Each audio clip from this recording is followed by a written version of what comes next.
आणि आता ठिकठिकाणच्या पावसासंदर्भातल्या काही महत्त्वाच्या बातम्या आपण पाहणार आहोत। तिकडे अजमेरमध्ये पूरसदृश परिस्थिती निर्माण झालेली आहे आणि ही परिस्थिती निर्माण होण्याचं मुख्य कारण म्हणजे अनासागर तलाव हा त्याच्या क्षमतेपेक्षा 3 फूट जास्त भरलाय। सततच्या पावसामुळे तलाव ओसंडून वाहतोय आणि त्यामुळे तलावाचं पाणी आता शहरातील वसाहती आणि रस्त्यांकडे वाहतंय। यामुळे या ठिकाणी सर्वत्र पूरस्थिती पाहायला मिळते। अजमेरमधली ही दृश्य, अजमेरमध्ये सध्या पूरसदृश परिस्थिती निर्माण झालेली आहे। अनासागर तलाव हा ओव्हरफ्लो झालेला आहे आणि त्यामुळे तलावाचं पाणी हे वसाहतींमध्ये शिरलेलं आहे।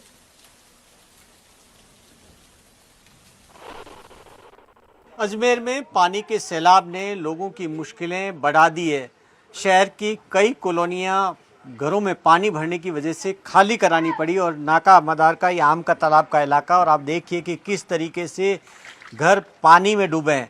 अब कि अब इसके अंदर यहाँ पर 2 से 3 फीट, कहीं 4 फीट तक पानी है। किचन पूरी पानी में डूबी है। यहाँ पर आप पूरी किचन को देखिए कि किस तरीके से पानी कितना ऊपर तक गया है। यहाँ पर अब थोड़ा सा पानी नीचे उतरा, इसके बावजूद भी पानी काफ़ी ज़्यादा है। घर के अंदर, घर का शायद कोई हिस्सा बचा होगा, जहाँ पर आप देखिए कि किस तरीके से पूरा का पूरा सामान इस वक्त पानी के अंदर है। और अब घर की सारा सामान ऊपर किया गया यहाँ पर।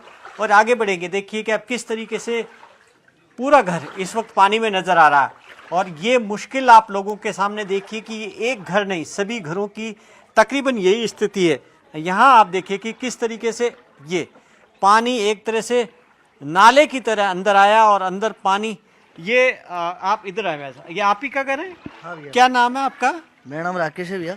राकेश जी, ये पानी तो कब आया था? ये रात को आया था। ये अपने जैन मंदिर के यहाँ से नाला है, उसका पानी भरा है। ये पूरी कॉलोनी में भर गया ये, हाँ, है ये ना? पूरी कॉलोनी में भर अब गया तो था। मुश्किल हो रही, पूरी कॉलोनी खाली हो गई। हाँ सर, पूरी कॉलोनी खाली हो गई। तो आप लोग सारे परिवार वालों को कहाँ लेकर गए? बाहर? ये समिति भवन ने, पार्षद जी ने खुलवाया, जो वहीं पे है सब। वहीं अभी। पर है। हाँ। घर खाली करना पड़ा। हाँ। घर, आपका सामान तो पूरा पानी में नजर आ सर रहा है। सब सारा सामान पानी पानी के में अंदर डूब है। गया हाँ आपका। सर, बहुत मुश्किल हो रही है। बहुत मुश्किल हो रही है सर। मैं खुद गिर गया था इसके पलंग यहाँ बारिश के अंदर। हाँ, पसरी के अंदर लगी है अभी। अब जब जाऊंगा डॉक्टर दिखाकर मुझे मालूम पानी पड़ेगा। में गिर गए आप। हाँ सर, सांप वगैरह, कीड़े वगैरह सभी आ रहे हैं इसके अंदर।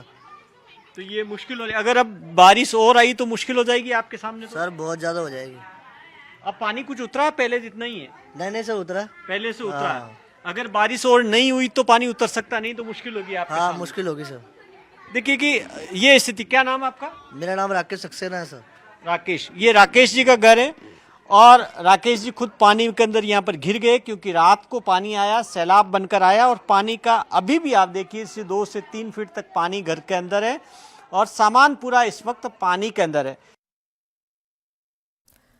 आणि आता पुढची बातमी पाहणार आहोत। तिकडे राजस्थानच्या जोधपूरमध्ये मुसळधार पाऊस कोसळलेला आहे। शहरातील अनेक भागांमध्ये पाणी साचलेलं आहे। जोधपूरच्या शहराच्या सराफा बाजार आणि जालोरी गेट परिसरात पाणी भरल्यानं व्यापाऱ्यांना अडचणींचा सामना करावा लागला। तर अनेक घरांमध्ये पाणी शिरल्यानं नागरिकांचे हाल झालेले आहेत आणि अनेक रस्ते देखील पाण्याखाली गेलेले आहेत। राजस्थानच्या जोधपूरची ही दृश्य आहेत। कशा प्रकारे मोटारसायकल आणि त्याचा चालक या पुराच्या पाण्यात फसला ते या दृश्यांमध्ये कैद झालेलं आहे। जोधपूरमध्ये मुसळधार पाऊस सुरू आहे आणि अनेक भागांमध्ये पूरसदृश परिस्थिती निर्माण झालेली आहे। गुडघ्यापर्यंत पाणी साचलेलं आहे आणि नदीचा प्रवाह देखील वाढल्यानं अनेक भागांमध्ये पाणी शिरलेलं आहे। तर कार देखील या संपूर्ण पाण्यामध्ये फसली असल्याचं पाहायला मिळतंय। तर नागरिकांच्या घरात देखील पाणी शिरलेलं आहे आणि नागरिकांचं जनजीवन त्यामुळे विस्कळीत झालेलं आहे। अनेकांच्या घरात, दुकानांमध्ये गुडघ्याभर इतकं पाणी साचलेलं आहे, कारण राजस्थानच्या जोधपूरमध्ये मुसळधार पाऊस कोसळतोय, त्यामुळे अनेक भागात पाणी साचलेलं आहे।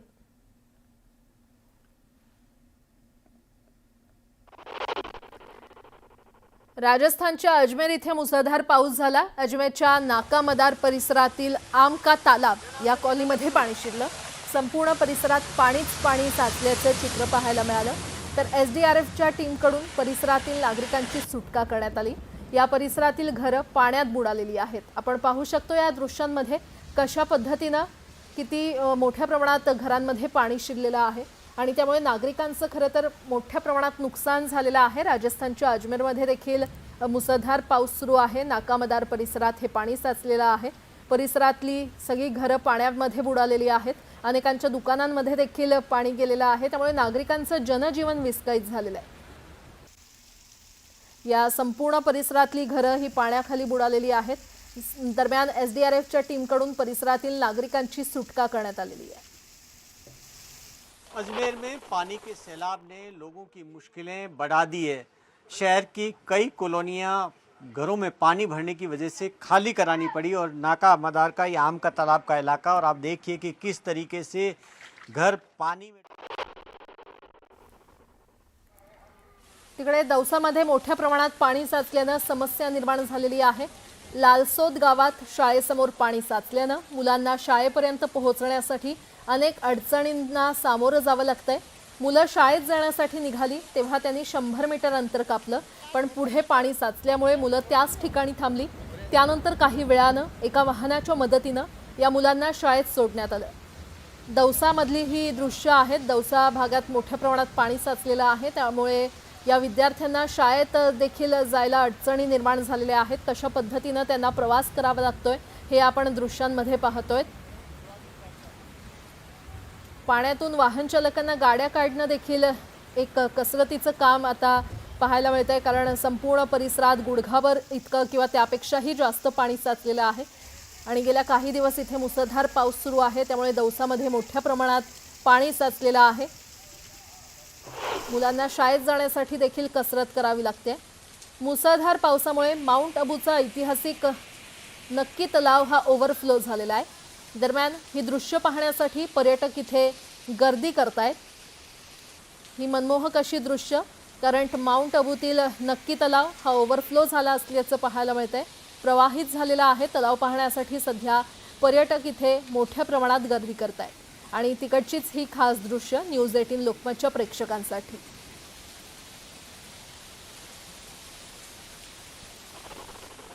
गंगा नदीच्या पाणी पातळीमध्ये वाढ झाल्यानं उत्तर प्रदेशच्या बलियाला फटका बसलेला आहे। बलियातील रहिवासी भागात गंगा नदीचं पाणी शिरलेलं आहे। यामुळे बलियाच्या सखल भागात पाणी शिरलेलं आहे।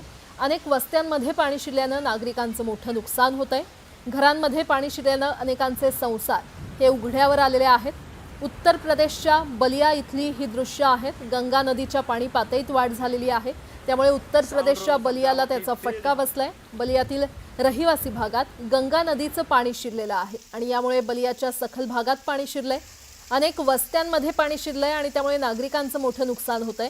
तर घरांमध्ये पाणी शिरल्यानं अनेकांचे संसार हे उघड्यावर आलेले आहेत। अनेकांच्या घरात मोठ्या प्रमाणात पाणी शिरलेलं आहे, त्यामुळे सामानाचं नुकसान झालेलं आहे। जनजीवन विस्कळीत झालेलं आहे।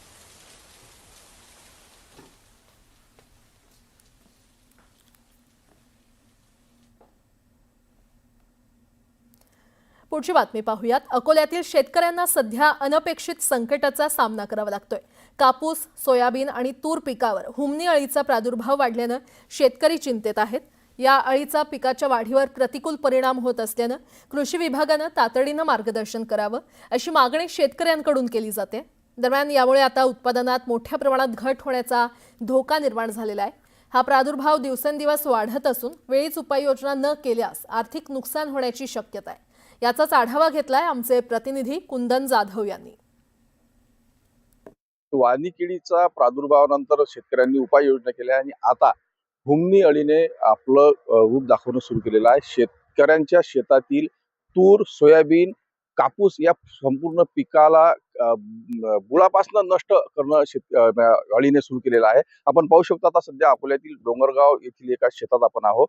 आपण पाहू शकतो या कशा प्रकारे हे पिकं जळलेली आहेत। पिकं पूर्णपणे शेत नष्ट झालेलं आहे। शेतात कुठंच तुम्हाला पीक दिसणार नाही, हे जळलेलंच पीक प्रत्येक ठिकाणी दिसेल। आणि ही अळी पण आपण या ठिकाणी दाखवत आहोत। या अळीमुळे किती मोठ्या प्रमाणात नुकसान होतंय। काही शेतकरी आहेत, यांना काय काय नुकसान होतंय, कसं होतंय आपण ते विचारूया। त्याआधी आपण ही अळी पाहू, कशा प्रकारची ही अळी आहे। ही अळी कशा प्रकारे या शेताचं पूर्णपणे नुकसान करते।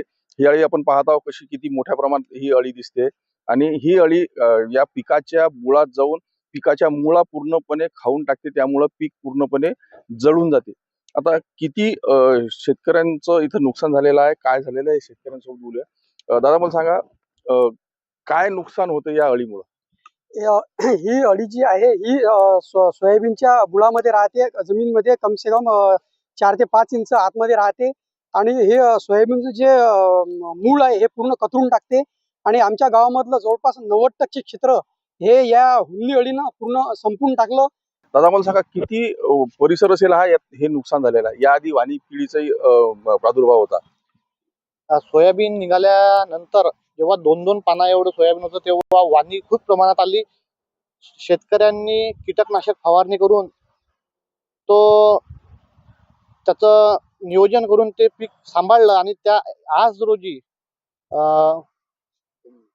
हुमणी अळी हे खूप प्रमाणात आली आणि यांना फवारा देऊन सुद्धा हे, कारण की हे जमिनीच्या आतमध्ये असल्याच्यानं फवाऱ्याचा याचा उपयोग काही होत नाही. तर ही अळी थेट जमिनीत मुळाशी असल्यामुळं आता या अळींवर कुठला फवारणी करावी, कुठलं उपाययोजना करावी, या संभ्रमात सध्या शेतकरी आहेत आणि याची उपाययोजना शेतकरी विचारत आहे.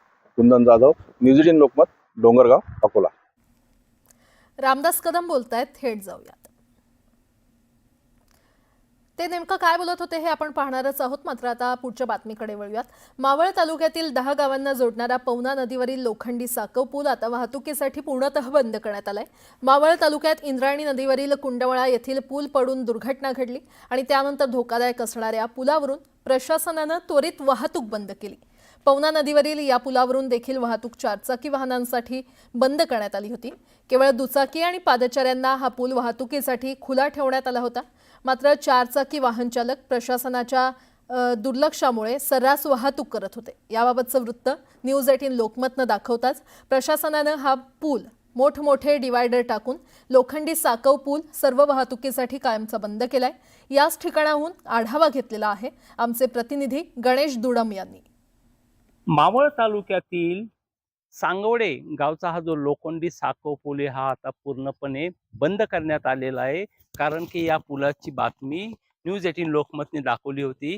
कारण की हा पूल धोकादायक असल्याचं वृत्त न्यूज 18 लोकमतने दाखवल्यानंतर आता कुठं प्रशासनाने हा पूल आता पूर्णपणे बंद केलेला आहे. आपण जर इथं पाहिला तर ह्या पुलाच्या इथं मोठमोठे दगड इथं टाकून हा रस्ता पूर्ण बंद केलेला आहे.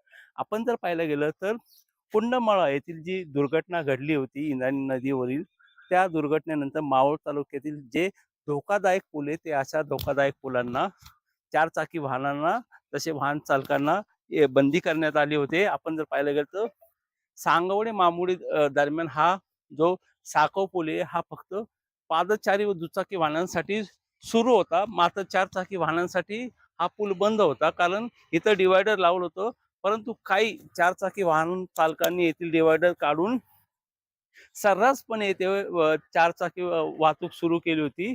त्याला अनुसरून न्यूज 18 लोकमतने याबाबतचं वृत्त दिलं. मात्र आता कुठंतरी प्रशासनाने हा पूल पूर्णपणे बंद केलेला आहे. तसं जर आपण पाहायला गेलं तर नागरिकांसाठी येथे मोठी सूचनाही लावण्यात आलेली आहे. सदरचा पूल जुना व धोकादायक झालेला असल्यामुळे नागरिकांना वाहतुकीसाठी तसे पादचाऱ्यांना जाणे येण्यास पूर्णपणे बंद करण्यात येत आहे. तरी नागरिकांनी पर्यायी मार्गाचा वापर करावा. पर्यायी मार्गाचा वापर म्हटला तर या नागरिकांना 10 गावातील या नागरिकांना 15 किलोमीटरचा वळसा म्हणजे सोमटण्या फाट्यावरनं येऊन पिंपरी चिंचवड देहरोड मार्गे पुण्याला जावं लागतं. तर तसं जर पाहायला गेलं तर कुंडमळ्यासारखी दुर्घटना पुन्हा येथे घडू नये यासाठी प्रशासनाने कुठेतरी खबरदारी घेतलेली. तसं जर पाहायला गेलं तर या लोखंडी पुलाच्या खालची जे लोखंड आहे ते पूर्णपणे गंजलेलं आहे. त्यामुळे कुठेतरी आता प्रशासनाने खबरदारी घेत हा पूल पूर्णपणे बंद केल्याचं चित्र आपल्याला दिसून येत आहे. गणेश जुडाम, न्यूज 18 लोकमत, मावळ.